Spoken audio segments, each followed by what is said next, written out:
Alright, so I have no idea where I left off or when the machine locked up because I was looking at my notes here, so I have no idea where we got to. I'm just going to start at the beginning. What's up, savages? You are watching the Random Coin Mining Show, where we mine a different GPU-mineable coin every weeknight at 9:30 p.m. Eastern Standard Time. But tonight, we're going to go over Conceal again because my research on mining was a little lacking and I didn't really have a good grasp on HiveOS and how to mine Conceal in HiveOS using XMRig, because what I discovered was it's not really possible.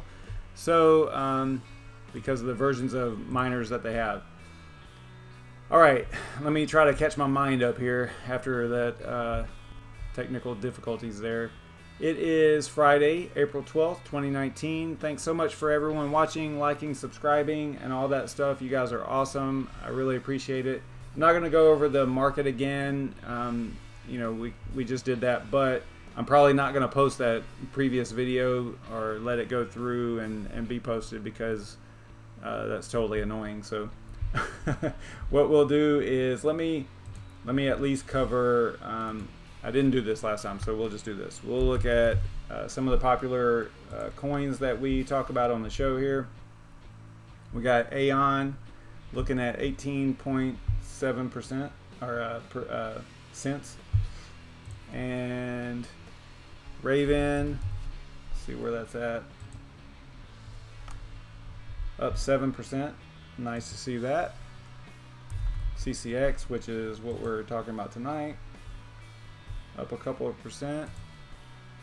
Bitcoin Diamond, Sonia Near, favorite coin, and then Zell. Zell was up huge today. Yeah, 25%. Wow, that is so cool to see that. Let me see if I can get myself caught up here. We didn't look at what to mine. I did show you guys what I mined, but what I'm currently mining, but I did not. Like I said, I'm not going to post that video, so I think I'll just start over basically and go from the beginning like that video never existed. So, but basically on HiveOS, I am mining CCX. A little bit of this is really just because I was doing all the research and trying to figure out what was going on with mining. Because last night, the episode from last night, the show last night, ran into a little bit of problem mining using XMRig, and today I did a little bit more research and found out that the XMRig devs haven't updated XMRig to support Kryptonite Conceal yet. So that was the problem with XMRig in HiveOS. Now, remember, because they recently forked,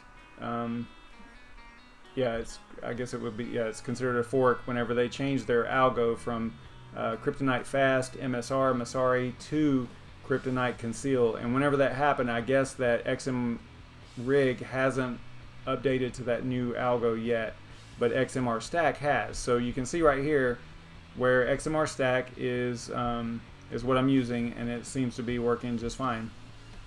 So that is pretty cool. Glad to see that. And then I'm also mining CCX on the co-owned rigs over here, which I didn't show earlier. You know, mining CCX over here as well, and using XMR Stack, which you can't really see that right there. Let me click on group config here so I can prove that I'm using the XMR Stack. There it is right there, and you can see the 2 of 2. There's 2 rigs over here. So let me. So yeah, using XMR Stack there as well, the latest version, and that seems to be going just fine. Let's talk a little bit about CCX just to make sure that we cover it. Again, I think that this is probably where it locked up on the previous video, but CCX is basically an open source, community-driven blockchain cold staking bank with encrypted messaging that inherits the privacy features and capabilities of the Cryptonote protocol-based currencies, making all transactions and messages anonymous using ring signatures and one-time addresses. Hang on just a second here.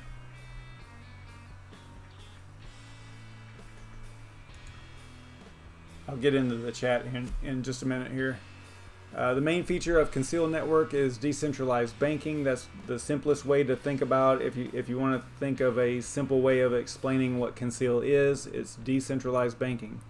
The banking feature has two parts. It has deposits and investments that have low or zero fees. We found out last night whenever we were looking through the wallet that it seems like there's a small fee to initiate the transaction, but there's no fee to actually maintain the staked coins, from what I can tell. This in-wallet cold staking feature is unique to Conceal network, from what I can tell, and all the Conceal network features are accessible from the wallet, which is currently at version 5.2.9. I think they released that just yesterday, if I'm not mistaken. The deposits have a 1 CCX minimum variable interest rate with a term of 1 week to 12 months, with the max receiving 4.16%. So that is super cool. You know, you stake for a year and you get 4%, which I haven't checked recently, but I'm pretty sure that that's pretty much higher than any traditional bank percentage as far as like CDs and you know, savings accounts and things like that. Now this is talking about CCX. This is not talking about USD, right? Investments. The investments feature has a 50,000 CCX minimum, which is quite a lot more than the deposits feature.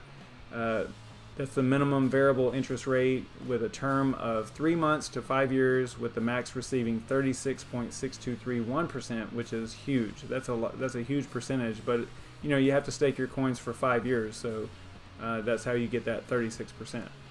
All the other stuff I've covered last night, as far as the name of the coin, the ticker, and all that stuff. The mining algorithm used to be CN Fast. It was based on Masari, but like I said earlier, they recently forked to their own special algorithm called Kryptonite Conceal. And the privacy features are implemented with ring signatures and one-time addresses. There's a max supply of 200 million CCX. The messenger feature of the wallet and the system, actually the network, the messaging feature of the network features encrypted messages and self-destructive messages, which we'll probably cover that in a couple minutes, because I want to kind of go through the wallet. I think it's super cool. The block rewards started at 5 CCX, but they're going up to 20 CCX with 0.25 per month. So the current reward is 7.5 CCX, I believe. So instead of being a reverse of that and decreasing block rewards over time, they're actually increasing, which I think is kind of cool. They do have a pre-mine. I'm just going to blast through this real quick because I covered this last night. But they do have a pre-mine of 6%, 12 million CCX of the maximum supply, and the pre-mines is staked for 5 years. Every quarter there's going to be 400,000 CCX release for expenses like you know, exchange listings and dev fees and things like that. All right, so you're seeing here, scrolling here, a little bit about the project itself. Like I was saying, I was in contact with the devs today as far as the whole mining situation goes with XMRig, and I want to say that that's probably where we actually dropped off. Let me go to Discord and see if I can bring this over here to show you guys.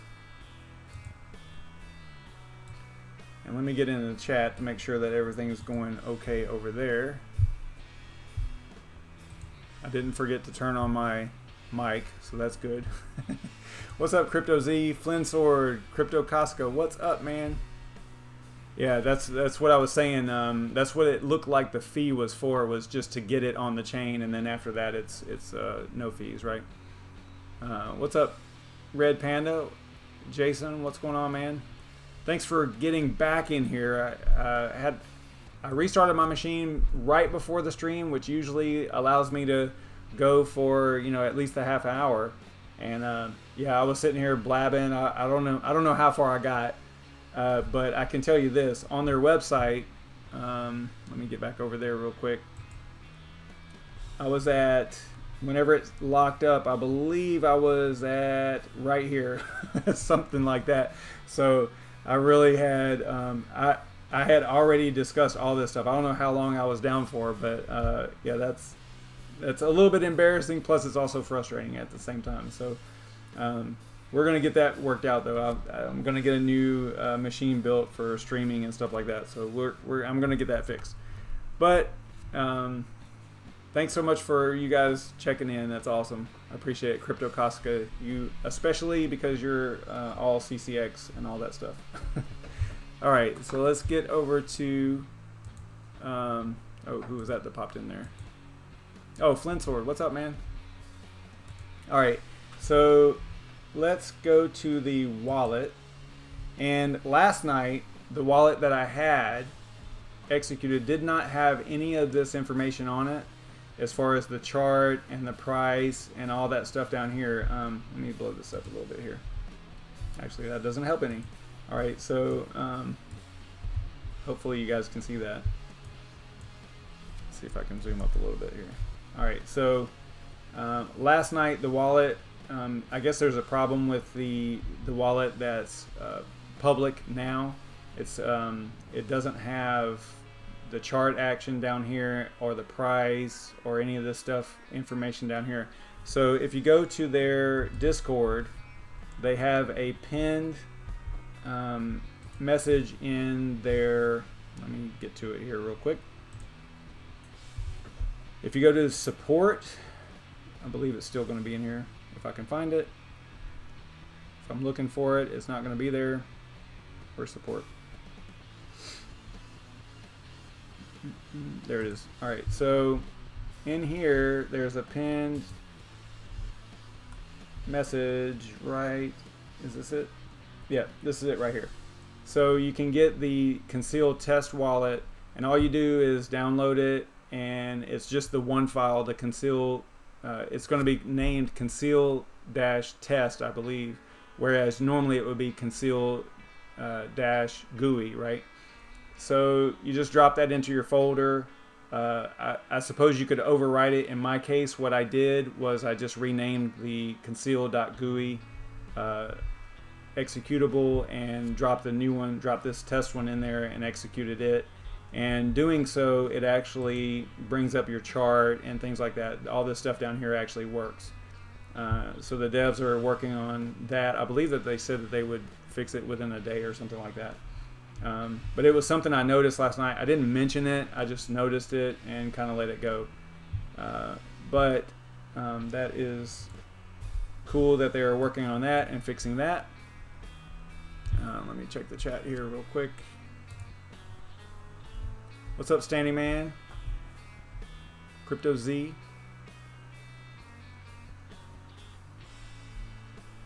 All right, so let's talk about the wallet a little bit more in depth.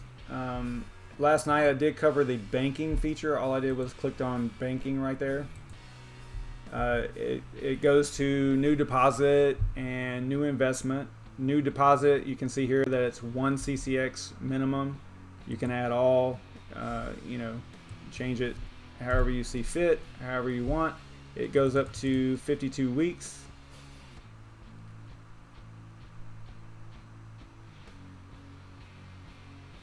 And then I don't know, one thing I don't know is if you do stake this way, I don't know what the actual penalty is if you withdraw early. That's something I would have to look into.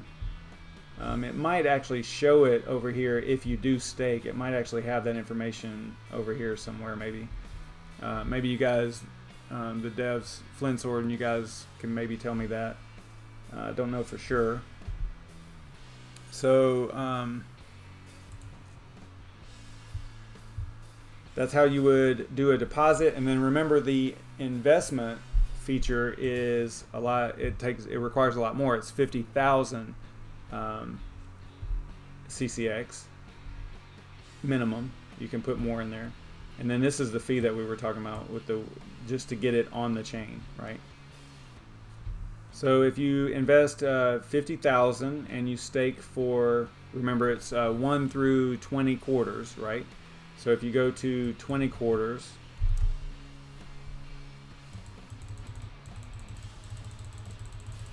then it's 36.6231%. So you'll gain 18,311 roughly CCX in that time frame, in that what's up Yashnik?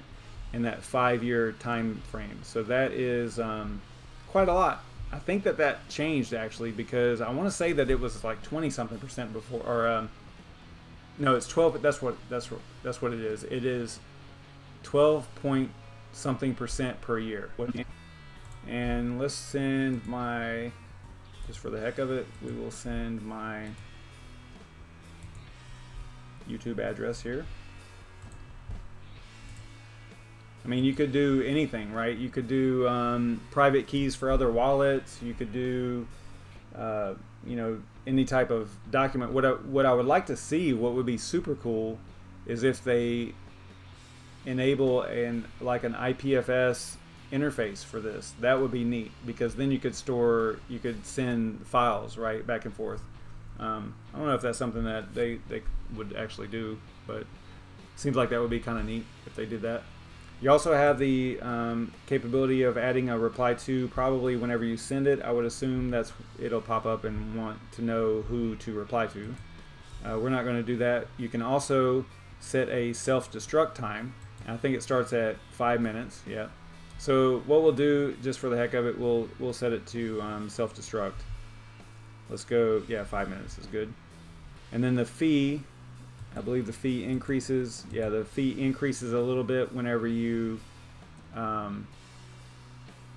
set to self-destruct, right? I think it's 10 or something like that. Okay, so also the fee increases, it looks like, based on how many characters your message is.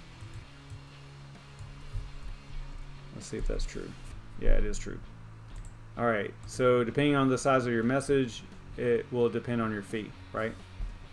So that's all we're going to send. Again, you could send any type of, you know, private information in here, and then click send, and it says error in request parameters. What did I do? Destruct time. Is it because it's a link? Maybe. Let's just send some random text here.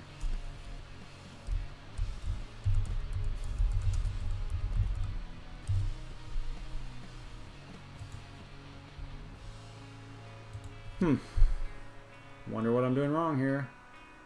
I did this earlier yesterday. Error in request parameters.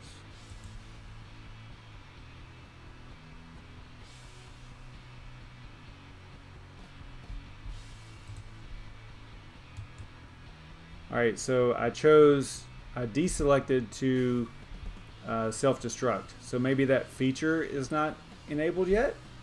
If I was to guess, that's what it would be. I don't know that for sure, but alright, so let's go over to wallet. Remember, this is the wallet that we sent the funds from, right? The crypto from. So we're going to go and open the wallet that we sent it to, and this is it. Oh, you know what? I didn't put an amount on there. Oh, no, this was a message. That's right. This is just a message. All right, here we go. I'm getting confused. All right, so here is the private message. It's not going to destruct or anything, because I had to uncheck that in order for that message to go through. So there's private messaging. Now, they are going to enable this on their cloud wallet as well, which is really neat. Also, they're going to implement a lot of things inside of the cloud wallet. Let me see if I can bring that up. I like how their color scheme and things like that looks the same across all their products. It's really neat. At some point, I believe they're going to, yeah, I'm going to have to get into this. Give me a second, guys.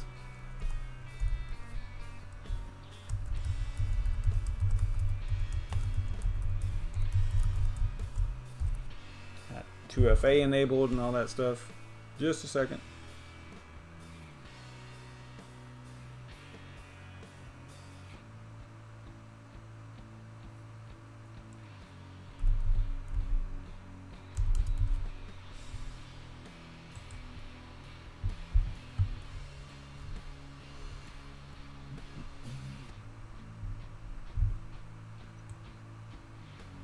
So this is their cloud wallet. Looks the same, and they are going to, over time, they're going to implement all the features of the desktop wallet. Or I think most of the features, definitely like messaging and the staking and all that stuff, the banking part of it, into the cloud wallet. This just came out a couple months ago, I believe, out of beta anyway. So this is really cool. I think they're going to go, I think they're working on mobile wallets and things like that right now. Definitely an active group of folks that, you know, it's easy to get behind people like that. You know, they aren't just leaving the project and going doing other things, right? So I am a fan of this project for sure. So that is real quickly about messaging. Not too much about it other than that, what I already showed you. It looks like I was saying, it looks like maybe the self-destruct feature is not enabled yet. That's what it kind of looks like. I don't know if that's the case or not. Didn't really talk to the devs about that, so don't know for sure. Let's see here. So I've got 0.0001 CCX. What else was I going to show you guys? That's messaging. Wallet. I mean, it's pretty easy to create a new wallet. Kind of a cool feature because you can just create a wallet just by clicking on create and going and giving it a name and creating one, right? And then you can open up, you see here I've got these three, so you can open up whichever wallet. Each one can be individually encrypted and you know, opened with password and all that stuff. So kind of a cool feature, and I would imagine that you could easily move between machines, just copying this wallet file to another machine that has the desktop wallet installed and open it up that way. Super cool. You know, makes it pretty easy for folks to navigate around and stuff. So do like it. I like the interface. Their cloud wallet is similar, like I was saying, and eventually the features will be enabled in here as well.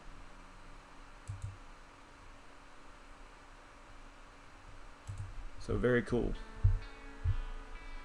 Alright, so now let's get into the mining part of it. And I don't have to worry about going over tonight because BrandonCoin is not going live. I did see his tweet about that. So we will just press on as we see fit here. Just covered the mining part of it a little bit better than last night because, like I said, I just kind of breezed right over it. It was not great because I got hung up on the XMR rig thing. So, alright, so let's look at data collection. I already collected all the data before. I don't see a reason to really do all this again. You know, if you're watching the video after the fact, you can clearly just pause it right here and look at this stuff. Just know that inside of both SimpleMining OS and Hive OS, right now you have to use XMR Stack. If you don't add a custom miner, you have to use XMR Stack in order to mine it in those two operating systems. You can't use XMRig yet. I can see it happening pretty soon though. Alright, so what do we want to do? Let's go to SimpleMining actually. So I am already mining it over here, but let's go ahead and do a new. We'll start with SimpleMining. We'll go through the whole process of setting up the miner, the group, and all that stuff, and then we'll go from there over to Hive OS. So we're going to click on Group Config, and then add a group. And like I was saying, you have to use XMR Stack right now. Now you could add a custom miner, I guess. I'm not sure about this part because it seems like they do have what do they call it, a Conceal XMRig miner, but it seems like it might be for CPU only. The devs in here might be able to tell me whether or not that's true or not.